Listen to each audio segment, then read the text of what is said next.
ଏତେ ସହଜରେ ବି କାହାକୁ ସଫଳତା ମିଳିନଥାଏ। ଆଲୋକ ବିତରଣ କରିବା ପାଇଁ ମହମବତୀକୁ ମଧ୍ୟ ବିଗଳିତ ହେବାକୁ ପଡ଼ିଥାଏ।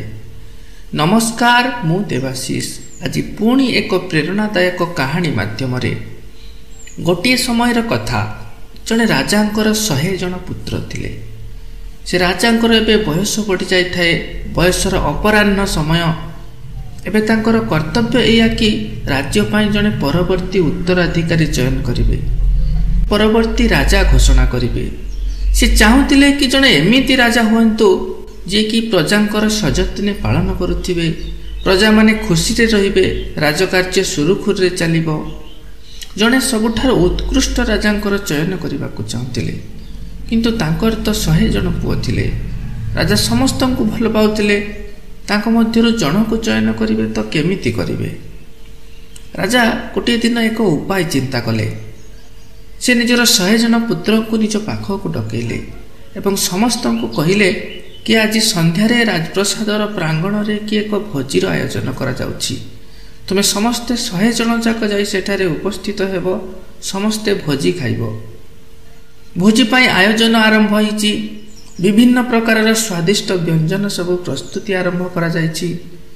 ଭୋଜନ ପ୍ରସ୍ତୁତି ହେଲା ପରେ ସମସ୍ତ ରାଜକୁମାର ମାନେ ଆସିଛନ୍ତି।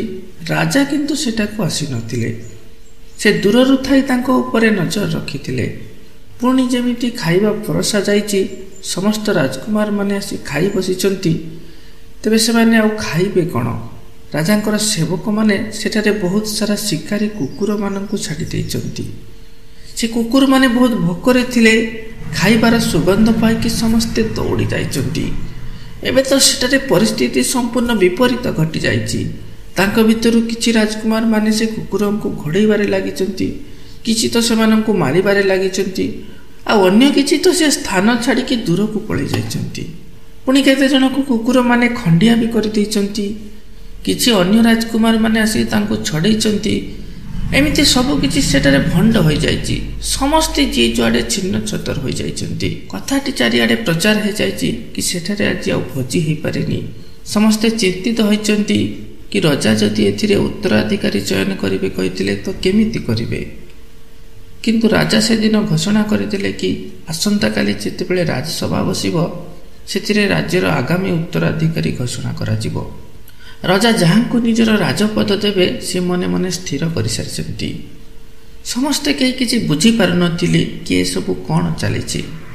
ଉତ୍କଣ୍ଠାର ସହିତ ସମସ୍ତେ ଅପେକ୍ଷା କରିଥିଲେ କି ରାଜ୍ୟର ପରବର୍ତ୍ତୀ ଉତ୍ତରାଧିକାରୀ ହେବ କିଏ, ତାଙ୍କର ନାଁ ଜାଣିବା ପାଇଁ।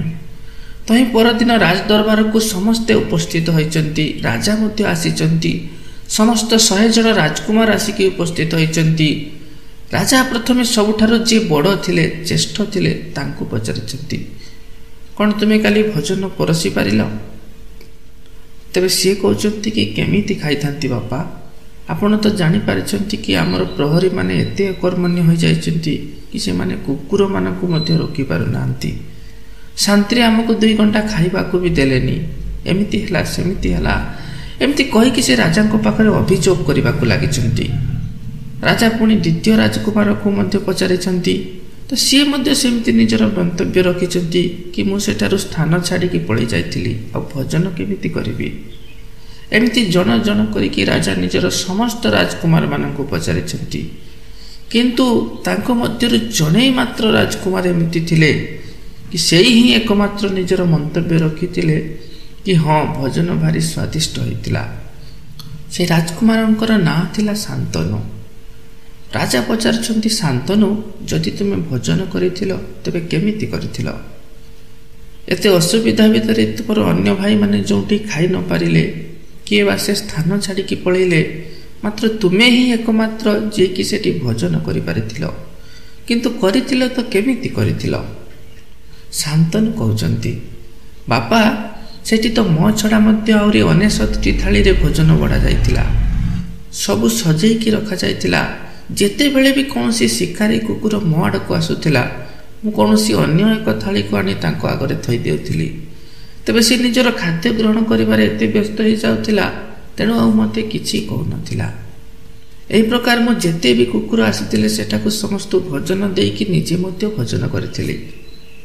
ଶାନ୍ତନୁଙ୍କର ଏମିତି ଉତ୍ତର ଶୁଣିକି ସମସ୍ତେ ଖୁସି ହୋଇଯାଇଥିଲେ।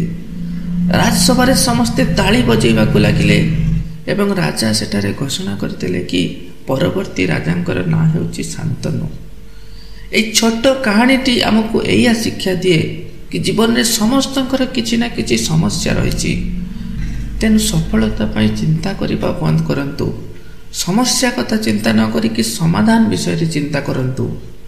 ଆପଣଙ୍କ ଆଖପାଖରେ ହିଁ କୌଣସି ସମାଧାନ ରହିଛି। ଯେତେବେଳେ ଆପଣ ଖୋଜିବାକୁ ଚେଷ୍ଟା କରିବେ ତ ଅବଶ୍ୟ ପାଇପାରିବେ। ଦୁନିଆରେ ଏମିତି କୌଣସି ସମସ୍ୟା ନାହିଁ କି ଯାହାର ସମାଧାନ ନାହିଁ। କାହାଣୀଟି ଏତିକିରେ ଶେଷ କରୁଛି। ପୁଣି ଦେଖା ହେବ ସୁନ୍ଦର ଆଉ ଏକ କାହାଣୀ ମାଧ୍ୟମରେ। ତେବେ ସେତେବେଳ ପର୍ଯ୍ୟନ୍ତ ବିଦାୟ ଦିଅନ୍ତୁ।